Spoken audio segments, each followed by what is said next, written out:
Magandang umaga po sa inyong lahat. Bago po ako magpatuloy, nais ko lamang po munang gumawa ng announcement. Ang atin pong anniversary ay inilipat po natin ng buwan ng October. So October month po natin ang magiging anniversary month po natin instead of September. Dahil inaantay po nating matapos ang atin pong main hall 1 na kung saan doon po natin gagawin ang atin pong anniversary. So October 25 po tayo. Meron po mga merchandise o meron mga souvenir items na nasa labas. Ito po ay display lamang at ito po ay available sa mga Bible studies. Kung tayo ay mayroong mga Bible study, pwede po tayong umorder at tingnan na lamang po natin kung ano po yung preference natin. Sa mga wala naman mga Bible study, pwede po kayong maglista ng inyong mga pangalan doon sa ushering table na pinangungunahan ng marketing team ng Family Builders. Ang rules po natin ay, even sa Bible study, ay pay as you order. Pay as you order. Bayaran po natin at i-deliver po namin on time naman bago mag-anniversary ang mga items na inyong in-order. Okay, medyo karoon na ng sunstorm nung nakaraang kahapon. Parang kahapon sunstorm. Alam naman natin, sa panahon natin ngayon, ito yung transition. Papunta na tayo sa taglamig. At wag po nating kalilimutan kung kailan magsisimula yung pagbaba ng temperatura. Ito ay ang Suhail Star. Suhail Star na mangyayari sa August 24. August 24. So sabihin natin sa katabi po natin, wag mong kalilimutan yung August 24. Sabihin na lang natin, doon lalamig doon maglalamig ang temperatura po natin. Hindi ako nagsabi niyan, meteorologist ng UAE ang nagsabi po niyan. Okay, mag-aral po tayo. Alam niyo po ba, mga kapatid, na ang pag-aaral po natin ay nasa end part na po tayo. Kung baga sa pag-aaral, sa schooling, tayo ay graduation na natin ngayon. At ito po yung curriculum natin, itong 8 lessons natin, a study in the life of Paul. So sabihin natin sa mga katabi natin, sa kaliwat na sa kanan, congratulations, nakatapos ka kapatid. Sabihin po natin, congratulations siya. Nakatapos siya ng pag-aaral, ng a study in the life of Paul. Kung meron man po kayo na-miss no 1 or 2, available naman yan sa ating pong YouTube channel. Bakit natin pinag-aaralan si Apostol Pablo? Sabi natin, si Apostol Pablo, simula noong Damascus experience niya, nagkaroon siya ng transformation, nagkaroon ng pagbabago ang buhay ni Apostol Pablo, complete turnaround. Maganda itong quotation na nakita ko. Apostle Paul's life was marked by a relentless pursuit of Christ and His mission. From his dramatic conversion to his unwavering zeal for the gospel.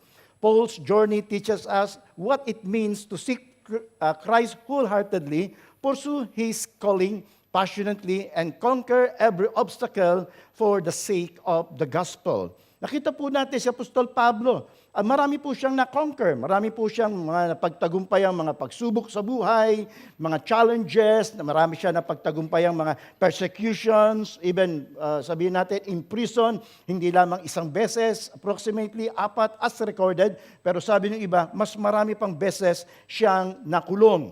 So, bukod doon, mga kapatid, meron siyang binanggit sa Romans chapter 15, verse 19. Sabi po niya, from Jerusalem all the way to Illyricum. Meron siyang 2 binanggit na lugar. Kung saan nagsimula at kung saan natapos. Mind you, third missionary journey niya pa lamang sinabi yan. Meron pang port. Ibig sabihin, hindi lamang ito ang narating niya. I have fully proclaimed the gospel of Christ. Kung titingnan natin ang mapa, ito ang Jerusalem, yun naman ang Illyricum. So, ibig sabihin, sa buong Asia Minor, yan yung known world noon kasi. Yan yung known world na tinatawag po nila. Na preach niya ang gospel. Narating ang salita ng ating Panginoong Diyos. Approximately, sabi ng isang statistic, Paul reached around 40 to 50 distinct cities. Ito yung na-conquer niya for Christ. Mga cities, mga towns, mga provinces. During his recorded missionary travel sa loob ng 30 to 35 years niyang pangangaral ng salita ng ating pong Panginoon.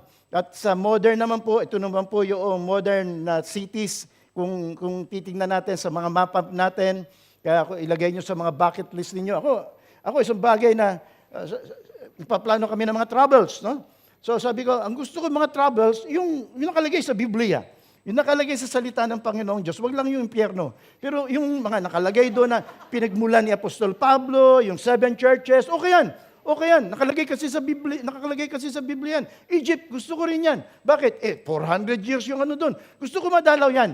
So ito po, kung gusto niyo, ilagay sa bucket list, lesson number 2 yata po yan sa atin pong mga sermon notes. Okay, ito po tayo. Tapos natin ng number 7 at nandito na po tayo sa number 8. Conquering for Christ, Paul's legacy. End na ng buhay eh. End na ng buhay ni Apostol Pablo. So, ang pag-uusapan po natin, legacy. Anong mga legacy? Ibig sabihin ito yung mga bagay na maaaring mga bagay na iniwan mo. Maaaring in kinds, maaaring sabihin natin, mga pamana po natin na iniiwan natin sa mga susunod na henerasyon. Maraming mga tao ang mayroong tinatawag na tayo naman, siguro lahat. Sa ayaw at sa gusto natin, mag-iiwan tayo ng legacy. Sa sports, halimbawa, bigyan ko kayo ng halimbawa. Sa sports, gusto mo na ikaw ay maalaala na GOAT. Alam niyo yung GOAT, ano? Greatest of all time. Yan, gusto natin maalala. So, sa Senate, gusto natin tayo maalala na tayo ang gumawa nung bill na yon. Siguro kayo, mga kapatid, kung di lang ako nagkakamali, mayroong mga bagay na gusto mong maalaala ka. Yung legacy ba na iiwan mo? Yung bang tipong, pag binanggit, halimbawa lang, pag binanggit si ano maalala nyo kay iyakin yan. Ganun yan, iyakin yan. Mababaluhan yan. Pastor Benji, ano maalala nyo kay Pastor Benji? Yan, gopo, yan.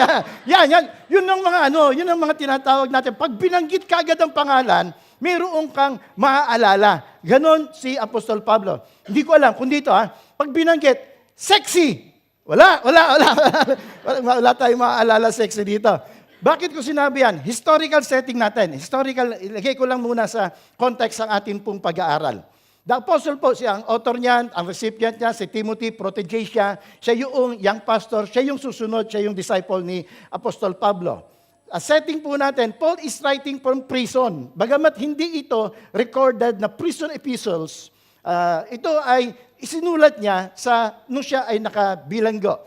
Paul is writing from prison in Rome, likely during his final imprisonment. The tone. These are Paul's final recorded words before his martyrdom, a personal, urgent, and heartfelt charge. So, ano yung 2 Timothy? Ang 2 Timothy, mga kapatid, ay ang may ultimo adios, kung baka kay Rizal. Huling paalam ni Apostol Pablo. Huling paalam to ni Apostol Pablo.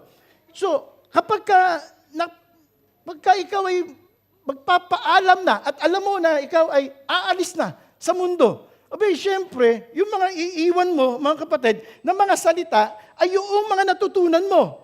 Mga bagay na naging aral sa'yo. Mga bagay na mapapakinabangan noong susunod na henerasyon. Ito yun. Ito yung 2 Timothy, mga kapatid, na iniiwan ni Apostol Pablo sa kanyang protege. Ganon din naman. Tingin ko, mga kapatid, ako, kalkulasyon ko lang naman, Kalkulasyon ko lang ka naman. On the side ni Apostle Paul, gusto niyang mag-iwan ng alaala kay Timothy. Gusto niya mag-iwan ng alaala kay Timothy. On the side naman ni Timothy, siguro, itong letter na ito, treasured possession niya. Bakit? Ito yung letter ng aking disciple maker Ito yung sulat niya bago siya namatay. Siguro noong pinutulan ng ulo si Apostol Pablo, nabalitaan ni Timothy. Palagay ko, inulit niya uling basahin to. Inulit niya. Hindi lang isang beses. Paulit-ulit niyang binasa ang 2 Timothy. Bakit? Sapagkat galing doon sa kanyang disciple maker. Sa nagdisipulo sa kanya. Ganun lang nakita kong senaryo sa ating pong pag-aaral. Kaya napakaganda ng ending po ng ating pong pag-aaral. Ang purpose nito to encourage Timothy to remain faithful in ministry despite opposition, false teaching, and personal hardship na mararanasan niya. Pakibasa lamang po natin, 2 Timothy chapter 4, verse 6 to 7. Want to ready read?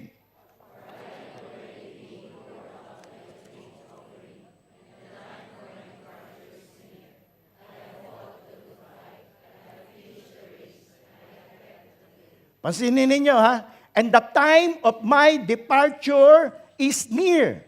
Ang tinutukoy niya, malapit na siya mamatay. Hindi natin alam kung gaano katagal. Maring weeks, maring days. Hindi natin alam kung gaano katagal. Pero sabi niya dito, I have fought the good fight.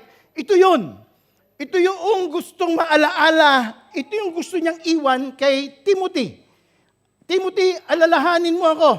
Alalahanin mo ako bilang not a persecutor. Palalahanin mo ako hindi bilang pariseo. Wag mo akong alalahanin bilang estudyante ni Gamaliel. Wag mo akong alalahanin ganyan. Gusto ko maalaala mo ako isang soldier, isang warrior, isang faithful warrior. Yun ang gusto iwan ni Apostol Pablo kay Timoteo. Isang legacy of a faithful warrior. At gusto ko, Timothy, maging ganun ka rin. Yun yung summary ng ating pong pag-aaral. Gusto ko, Timothy, kung ano na-experience ko, alam ko ma-experience mo yan. Gusto ko, maging ganyan ka rin. Maging faithful warrior. Kaya kung sasummarize po natin ang ating pong pag-aaral, a true conqueror for Christ remains steadfast in proclaiming the word, endures opposition without compromise, and finishes the race with faithfulness, confident in the eternal crown that awaits. Maganda yung tagline ko rito. Don't just start well, finish well for Christ. Huwag ka lang magsimula na okay ka. Well, lahat tayo ganyan. Nung tayo ay na maging Christian, halos araw-araw nasa church ka. Sa gawain ng Diyos. Hindi ka tumitigil ng pagbabasa ng Biblia. Nais mo maglingkod sa ating Panginoon. Ang tanong, mga kapatid, ay ito, paano ka natapos? Si Apostol Pablo, ang gusto niya, ang ginawa niya, actually, ang na-experience niya, he started well and he finished well. And in between, he did well. Maging doon sa kalagitnaan, siya ay naging faithful sa paglilingkod sa atin pong Panginoong Diyos. Ganon din ang gusto ng Panginoong Diyos sa bawat isa po sa atin. Makikita po natin sa atin pong pag-aaral, na dumadating ang mga hardship, dumadating ang mga problema, yes, pero sapat ang grasya ng ating Panginoong Diyos para magpatuloy po tayo maging tapat sa Kanya. So mag-aaral po tayo. Meron po tayong 3 na atin pong tatalakayin sa atin pong pag-aaral. The charge to a faithful warrior, the challenge, and the confidence. Tingnan po muna natin ang number 1, the charge. Ano ibig na sabihin itong charge? Nakalagay dito, I urge you, I charge you. Pinakikiusapan kita. Sabi natin, inuutusan kita, hinihimo kita, hinihikayat kita. Timothy, you therefore before God and the Lord Jesus Christ, who will judge the living and the dead at His appearing.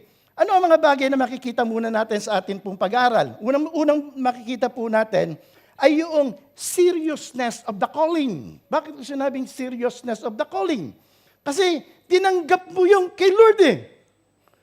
Tinanggap mo yung kay Lord eh. I-judge ka. Lahat ng ginawa mo, i-judge ng ating Panginoong Diyos. Kung paano ka naging faithful, kung paano ka naging matapat sa paglilingkod sa ating Panginoon. Siya yung supreme judge. Siya yung ultimate judge na hahatulan tayo ng ating Panginoon. So tinanggap mo yan sa ating Panginoon, siya yung hahatol, mayroong kang accountability kay Lord. Ito yung sinasabi ni Apostol Pablo. The seriousness of the calling na haharap tayo sa judge, sa hukuman ng ating pong Panginoon. Mamaya, magkakaroon ng tinatawag na likhang awit. Mamaya meron po tayong likhang awit. Bagamat sa akin na introduction, pinag-iisipan ko, paano ko i-encourage? Paano kayo? Meron ba dito mga nagsulat ng mga awit sa likhang awit natin? Pakitas lang ka ng kamay. Wala. Mga taga-Dubai lang. Meron sumulat, meron nagtaas ng kamay. Ito, introduction, binigay sa akin, assignment ni Abby, introduction. Pastor, introduction. Bagamat introduction, mulay-bulay ako. Paano ko i-encourage ang mga singers, ang mga songwriters? Sabi ko, binasa ko ang Biblia at isang bagay na nakita ko. Yung awit magmumula sa puso. Dapat new song in your heart nakalagay sa Biblia. Sapagkat ang titingnan ng Panginoong Diyos, the intentions of the heart. Kung ano yung dahilan bakit ka gumawa ng kanta? Ano yung dahilan bakit ka umawit? Ano yung dahilan bakit ka kumompose? Ano gusto mo maging popular ka? Gusto mo dumami ang views mo? Gusto mo ba na ikaw ay makilala? Pagharap natin sa hukuman ng Panginoong Diyos, lahat ng ginawa mo para sa sarili mo, sunog lahat yon. Sunog lahat yon, mga kapatid. Ito yung sinasabi dito ni Apostol Pablo. Ang judge mo, hindi tao. Ang judge mo, Diyos. Ang hahatol sa iyo. So, paano tayo naglilingkod sa ating pong Panginoong Diyos? Intentions of the heart. Ito yung nakita natin, ito yung nakita ko na pinagdidiinan ni Apostol Pablo kay Timoteo. Checkin mo Timothy. Kinakailangan, naglilingkod ka sa Diyos, hindi sa tao. Hindi mo ipiplease ang mga tao. The seriousness of the calling. Pangalawa, mga kapatid, nakita ko dito, the consistency in the ministry. Kasi sinabi dito, preach the word, be ready in season and out of season. Be ready in season and out of season. Ano kaya sinasabi dito ni Apostol Pablo? Ito kaya ay, sabihin natin, summer season, 4 na season, 4 seasons ay ang mundo ngayon. Ito kaya ang tinutukoy nun?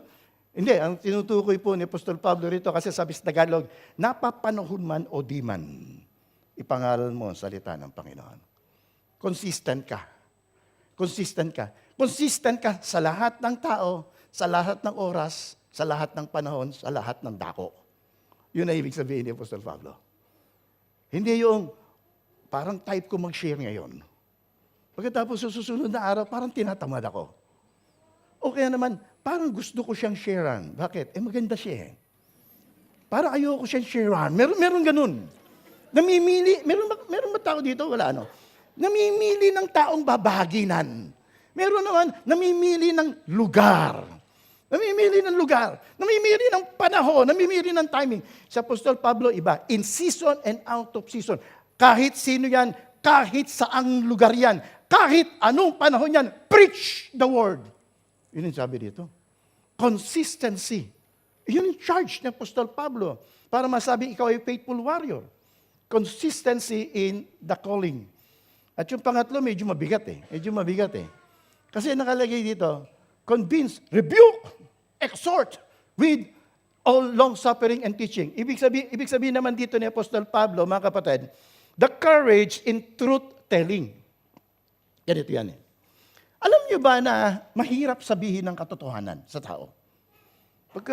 Mahirap po yan. Mahirap po magsalita ng katotohanan sa isang tao. Halimbawa, katabi mo, anong negative ang masasabi mo sa kanya, pero truth? Tingnan mo lang yung katabi natin. Tingnan mo lang ang katabi natin nga. Halimbawa, meron kang napuna sa kanya. Hindi pantay ang kilay. Halimbawa, no? Pero truth. Pero truth yun eh. Kaya naman, sabihin natin, medyo hindi bagay sa kanya damit niya. Masasabi mo, ang tanong mga kapatid, masasabi mo ba yun? Baka masaktan siya eh. Pero ito, iba si Apostol Pablo eh. Si Apostol Pablo, mga kapatid, masaktan na po, masasaktan eh. Masasaktan. Basta't kung ano yung pinasasabi ng ating pong Panginoong Diyos, sabihin mo. Yung lesson namin sa Bible study ngayon ay Book of Malachi. Ang isa sa prophetic role, nung unang panahon na binibigay sa mga propeta, yung tinatawag po natin mouthpiece sila ni Lord. Yung tawag sa mga prophets noon, mouthpiece ni Lord. Kung ano ang pinasasabi ni Lord. Hindi lamang about the future. Kung hindi about the present. Si Malachi, gusto ng Panginoong Diyos, sabihin mo sa mga bayan ko, sa mga tao ko, kung paano naging tamad sila.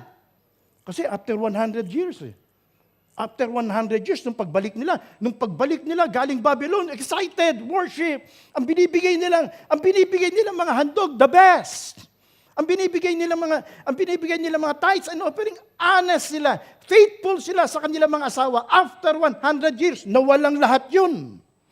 Nawala pong lahat yun. Nagbibigay na sila kay Lord ng bungi-bungi. Nagbibigay na si Lord ng pilay. Nagbibigay na, nag-o-offer na sila. Hindi na nila inaantindi yun. Hindi na nila inaantindi yun. Basta mga laga, makapag-offer kay Lord. Tithes, nakalimutan na nila. Even yung covenant nila sa kanilang asawa, nakalimutan na nila. Sabi gano'n ng Diyos kay Malakay, sabihin mo dyan sa bayan ko. Sabihin mo dyan sa bayan ko. Ito yung gusto kong ipasabi ko sa kanila. Yun po ang mouthpiece ni Lord. Mabigat kaya yon. Mabigat kaya yon, yung po tinatawag nating prophetic role. Mouthpiece ni God. Yung ka. Yun si Apostol Pablo. At yun ang gusto niya maging, kay Timoteo. Ng mark ng faithful warrior. Wala kang sinisino. Basta't pinasabi ni Lord, sabihin mo. Basta't yun ang truth, yun ang katotohanan, sabihin mo. Yun ang sinasabi po rito. Consistency and courage to tell the truth. Yung courage dito is admonish to instruct regard to some future happening or action. Pero ito maganda. With the implication of personal knowledge and experience. Yung encouragement ni Apostol Pablo kay Timoteo, ibig sabihin niyan, Timoteo, na-experience ko yan. Naranasan ko yan, Timoteo. Naranasan ko yan kung paano ako'y pinersecute in telling the truth. Naranasan ko kung paano ako ay nakulong in telling the truth. Naranasan ko kung paano mag-preach in season and out of season. Naranasan ko kung paano alam ko na yung calling ay dadating ang panahon, magbibigay sulit ako sa Panginoong Diyos. Na-experience ko lahat yan, Timoteo. Gusto ko, maging handa ka. Yun mga kapatid. Message ni Apostol Pablo kay Timoteo. Legacy ng mga naiwanan niya na gusto niyang i-transfer sa kanyang disciple. Sa 1 Peter, pakibasa nga po natin yung English lang. 1, 2, ready, read.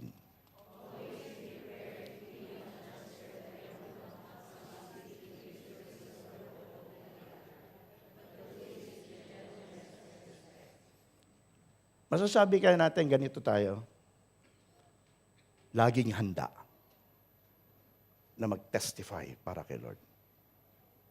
Lagi kang handa. Tinanong ka ng kapatid mo, tinanong ka ng kamag-anak mo, tinanong ka ng mahal mo sa buhay, tinanong ka ng kaibigan mo, tinanong ka ng ka-office mate mo, ng ka-flatmate mo, nakahanda ka kaya? Be ready in season and out of season. Preach the word. Yan ang isang mark ng faithful warrior. Sa Ezekiel, meron din binanggit sa Ezekiel, Son of man, I have appointed you, prophet yan, as a watchman for the house of Israel. Whenever you hear a word from my mouth, warn them from me. Alam niyo, ito yung isang bagay na natutunan ko bilang pastor. Merong isang pastor na nag-ordain sa akin, na nasa langit na rin ang kanyang kaluluwa. Amen. Na sabi sa akin, Pastor, ito, hindi ko maintindihan ito noon. Huwag kang mangungutang sa miyembro. Bata pa ako noon, 18 anyos. Ano kinalaman ko sa utang? Wala naman ako kinalaman sa utang. Hindi ko pa maintindihan yun. Hindi pa maintindihan. Nung ako ay nagpapatuloy sa ministry, naintindihan ko na. Kapag pala meron kang utang sa miyembro, pigil yung salita mo, pigil yung pagpipreach mo. Na yung pinagkakautangan mo, baka yun ang ginagawa niya. Halimbawa, nakita mo siyang nagsusugal. Hindi ka tuloy makapag-preach tungkol sa sugal. Nakita mo umiinom. Hindi ka tuloy makapag-preach tungkol sa pag-inom. Bakit? May utang ka, baka singiling ka. Hindi totoo yan. Hindi, totoo lang. Wala pong halong biro. Walang halong biro. Kaya po ako, meron ba ako may utang dito? Pinagkakautangan dito? Naging prinsipyo ko na po yun. Hindi po ako. 40 years na ako mahigit sa ministry. Wala po akong pinagkakautangang miyembro. Ang gusto ko, mai-preach ko kung ano yung pinapipreach sa akin ni Lord. Masabi ko. Masaktan na ang masasaktan. Bakit? Truth yun. Yun ang katotohanan. Yun ang isang mark ng faithful warrior. Application po natin sa first part natin. Every believer is called to faithfully proclaim Christ in word and deed, recognizing that one day we will stand before Him. Pakinggan natin uli si Apostol Pablo sa kanyang deklarasyon sa Acts 20:24 na ultimo buhay niya, binaliwala niya, maipangaral niya lamang ang salita ng Diyos. Subalit walang halaga sa akin ang aking buhay, magawa ko lamang ang aking tungkulin, at matapos ang gawaing dinanggap ko mula sa Panginoong Hesus, ang pagpapahayag ng magandang balita tungkol sa kagandahang loob ng Diyos para sa tao. Yan po ay AI-generated video lamang. Number 2, the challenge to a faithful warrior. Ito naman ang challenge. Ano naman ang challenge ni Apostol Pablo kay Timothy? Ito ang challenge niya. Sabi nga nun dito, for time will come when they will not endure sound doctrine. Bagitin nga po natin, sound doctrine. Sa Tagalog, nakalagay dyan, mabuting aral eh. Mabuting aral eh. Doktrina. Parang sa atin, pag narinig yung doktrina, medyo kinikilabutan, parang lalim naman yan, Pastor. Parang hindi natin alam na ang tunay na kahulugan. Ano kaya ibig sabihin ng sound doctrine na ito na sinabi ni Apostol Pablo na darating ang panahon, mayroong mga tao, may mga tao dyan, hindi na nila pakikinggan ang sound doctrine sapagkat yun ang hawak niya. Yun ang dala-dala niya. Yun ang pinipreach niya.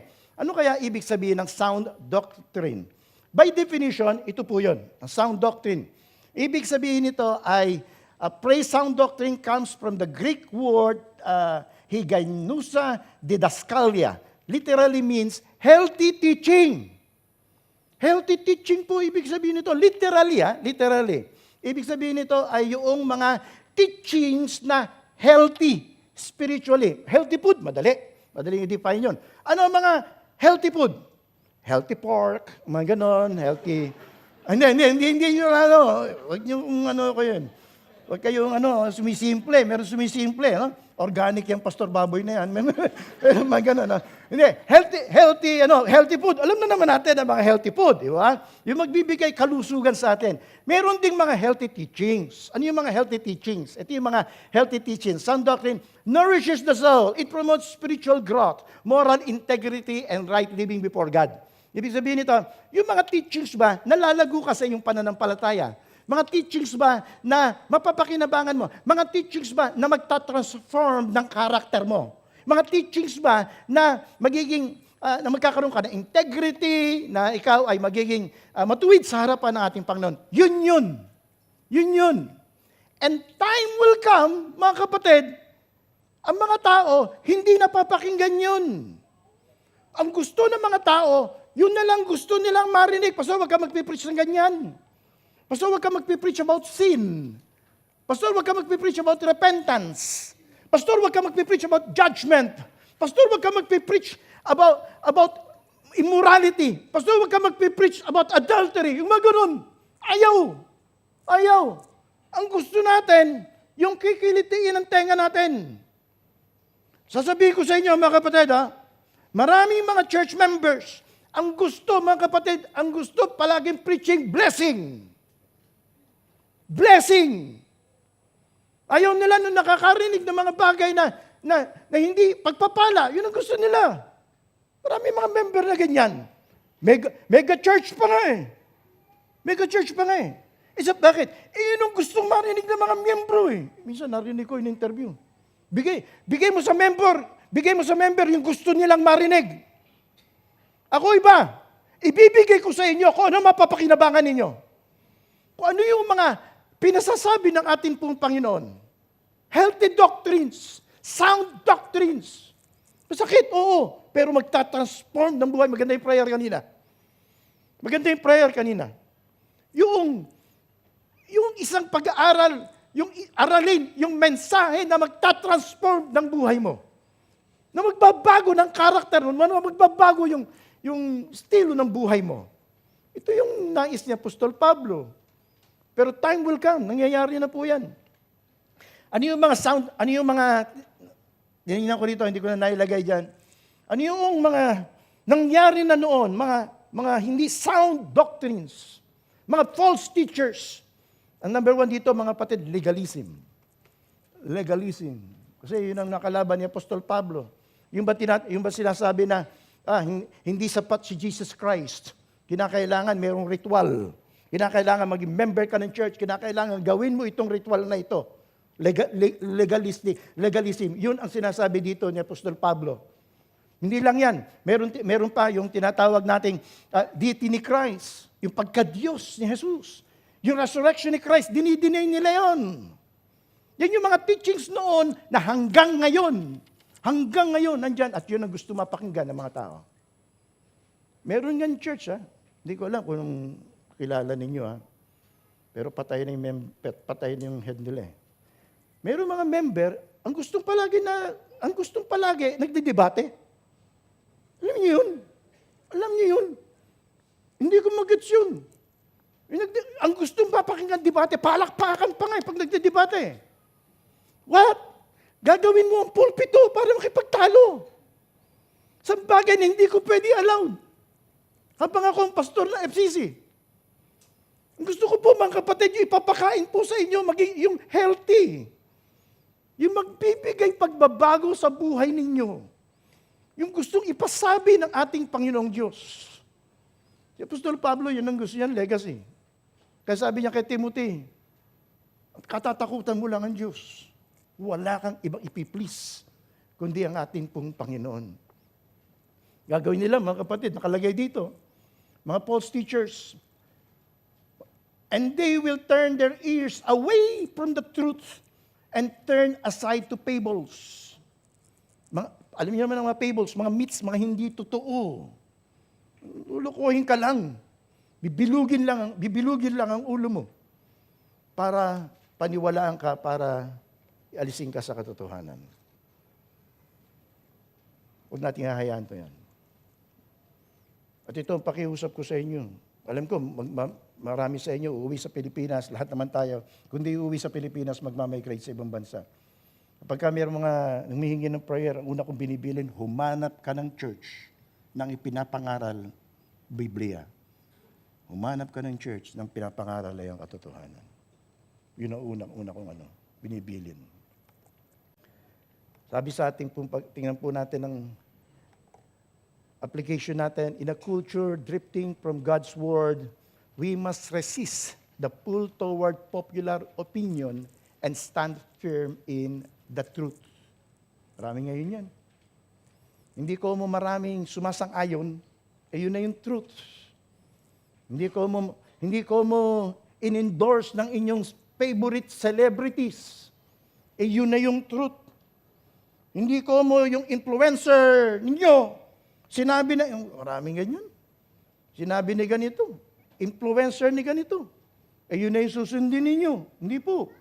Kinakailangan mag-stand firm tayo kung ano yung truth, kung ano yung katotohanan, kung ano yung sang-ayon sa Biblia, sang-ayon sa salita ng ating Panginoon. Ganda yung sinabi sa Galatians chapter 1, verse 10. Yung sinasabi ko na wala tayong dapat i-please, kundi si Lord lang. Sabay-sabay po nating basahin. 1, 2, ready, recite.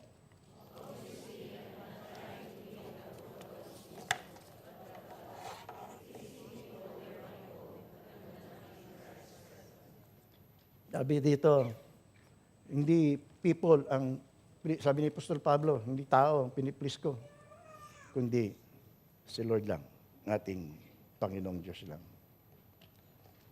Tingnan po natin ang pangatlo. The confidence of a victorious finish for a faithful warrior. Sabi rito, I am already being poured out like a drink offering, and the time of my departure is near. Figure of speech. Isang bagay na ginagamit noon, na popular noon, yung pag nagwo-worship ka, mayroong drink offering na tinatawag. Tapos tinataas yon sa deity, sa Diyos. Sabi ni Apostol Pablo, yung time of my departure, yung kamatayan ko is a form of worship ko kay Lord. Isang form ng ito yung time na ako ay inihahandog ko na ang aking sarili, ang aking buhay sa ating Panginoon. Yun ang ibig ditong sabihin ni Apostol Pablo. Pagkatapos, sabi niya ganun dito, I have finished the race, I have kept the faith. I have kept the faith.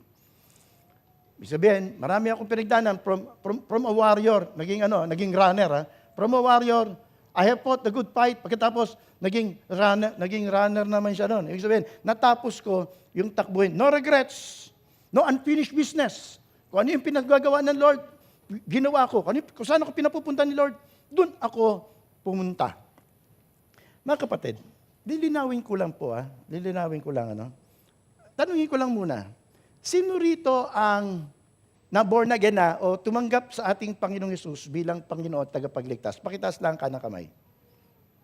Okay, lahat, katulad din. Huwag niyo ibababa.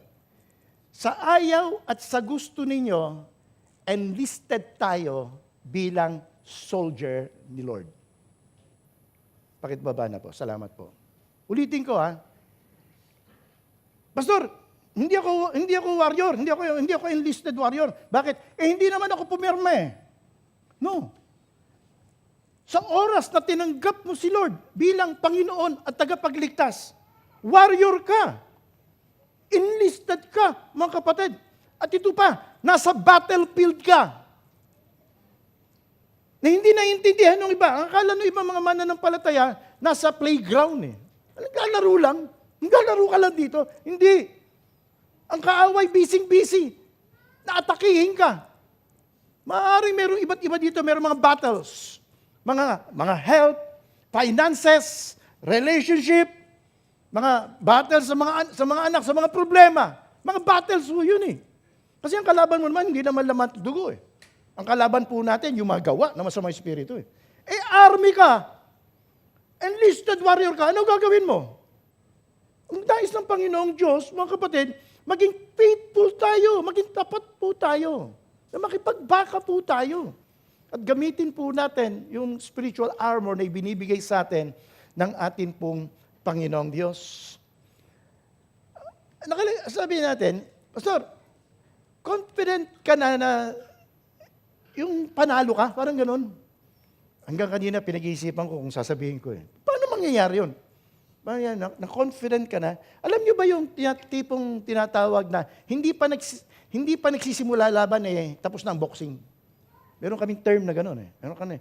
Hindi pa nagsisimula laban, panalo na. Hindi dahil fix, kundi dahil alam mo na kung sino yung mananalo.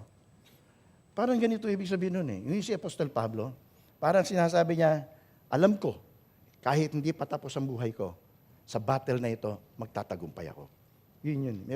Confident siya. Ang tanong ko Pastor, bakit meron natatalo? Bakit? Ang tanong ito. Alam ko, meron naka-experience yan. Pastor, natalo ako, nagapi ako. Bumagsak ako sa temptation. Ganyan. Nagapi ako. Hindi ko na paglabanan. Kaya ka lang naman matatalo dahil hindi mo pinaglabanan Pero kung paglalabanan mo, mananalo ka. Greater is He that is in us than He that is in the world. Paano ka matatalo nun? Greater is He. Ang nangyari lang mga kapatid, hindi mo pinaglabanan. Kaya sabi, natalo ka. Nakalagay dito, confidence. Hirapan ako. Hanggang kanina, pinag-iisipan ko. Paano sasabihin ko? At ito inimpress sa akin ng ating Panginoong Diyos. Mahilig kasi ako sa boxing Alam niyo yung tinatawag na knockdown, but not knockout. Alam niyo yan? Hindi alam ng iba. Knockdown, but not knockout. Ibig sabihin nung knockdown, mga kapatid, bumagsak lang. Pero hindi pa tapos ang laban nun. Pwede pang tumayo yun. Knockdown ka lang Na-knockdown ka lang Na-knockdown ka, pero tayo ka uli, bangon ka uli, laban uli, bibilangan ka lang hanggang 8, hanggang 10, kinakailangan tayo ka na. Pero pag sinabing knockout, ang referee, gano'n na yun. Gaganon na yung referee, ibig sabihin, talo ka na. So gano'n na nakita ko dito, napaliwanag dito. So, ba't ako natalo? Yes, knockdown ka lang. Tayo ka uli. Tayo ka lang uli. So, nagkamali ako Okay, nangyari. David, knockdown. Bakit? Bathsheba Knockdown. Pero hindi pa tapos. Tayo ka lang. Tayo ka lang. Hindi ka pa knock out. Dahil ang future ng isang Kristiyano, ang future ng isang mananampalataya, victorious. Victorious ka. So paglabanan mo lang. Okay, marami mga karoon ng problema. Sumabit, knockdown. Pero hindi ka pa knock out, tayo lang. Nadapa ka, tayo lang. Hindi pa tapos, andun pa yung finish line. Tayo ka lang. Takbo lang uli. Hingi ng grasya kay Lord. So yun yung tingin ko, ibig sabihin nito, mga kapatid, nandun yung confidence ni Apostol Pablo ng victorious finish. Bakit? Sapat ang grasya ng Lord. Okay, sumasabit, knockdown, bumagsak, pero pwedeng tumayo. Pwedeng bumalik. Lord, andito po uli ako. Andito po uli ako. Sumabit ka sa relationship, sumabit ka sa health. Ako, sumabit sa health. Sumabit ka sa finances mo. Sumabit ka kung saan man. Tayo lang uli. Pwede pa naman eh.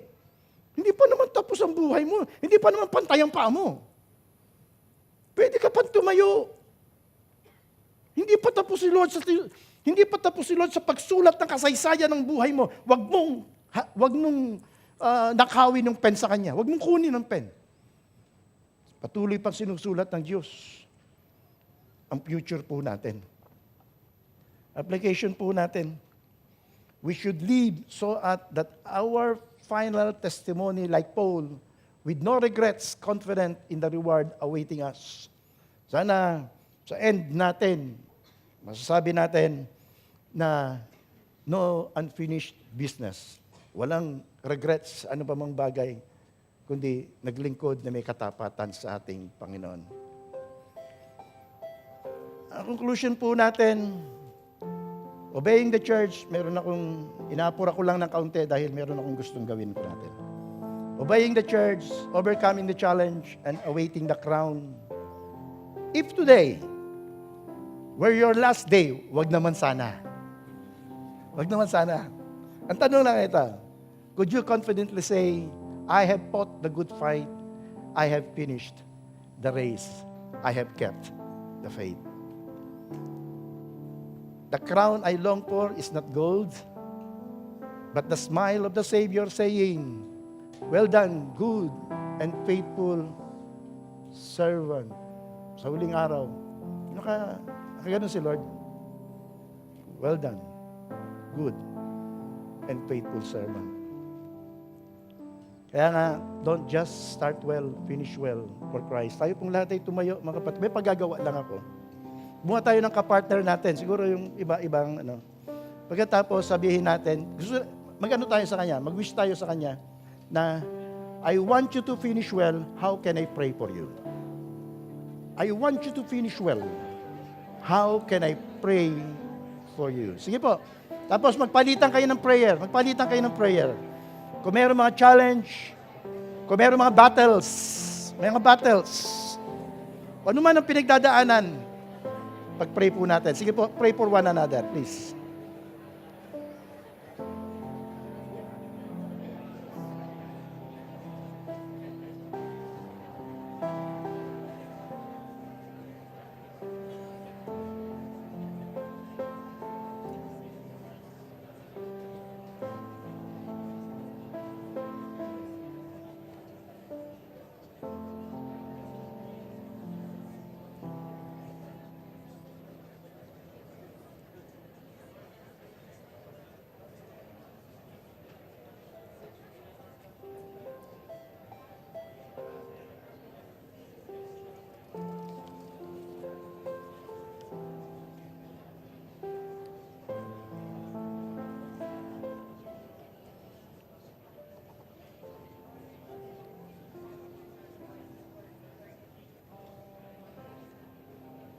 Tayo po ay manalangin.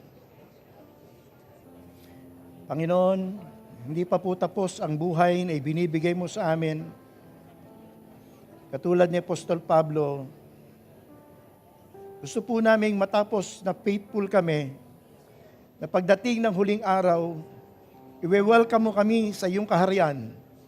Yayakapin mo kami at sasabihin sa amin, well done, good and faithful servant. Narito ngayon, pakinggan mo ang mga prayers ng aming mga kapatid, Panginoon. na mga dumadaan sa mga battles. Maaaring meron sa kanila sa mga oras na ito'y knockdown. Bumagsak, Panginoon. Subalit hindi pa po sila knockout. Sapagkat alam namin, Panginoon, itatayo mo sila, Panginoon. Aalalayan mo sila. Palalakasin mo sila. Bibigay mo sa kanila ang iyong grasya, Panginoon, upang mapagtagumpayan po nila ang battle na ito na kanila pong pinagdadaanan. Aming Ama, marami pong salamat sa buhay ni Apostol Pablo, sa mga legacy na kanyang iniwan. Ngayon naman, Panginoon, sa buhay na binibigay mo sa amin, kami naman ang mag-iiwan ng legacy. Nawa, Panginoon, mag-iwan kami ng legacy ng faithfulness, O God, na kami po, Panginoon, ay nagpatuloy, naglingkod sa iyo na may katapatan. Sa pangalan po ng aming Panginoong Hesus, ito po ang aming dalangin. Amen. God bless us all, mga kapatid.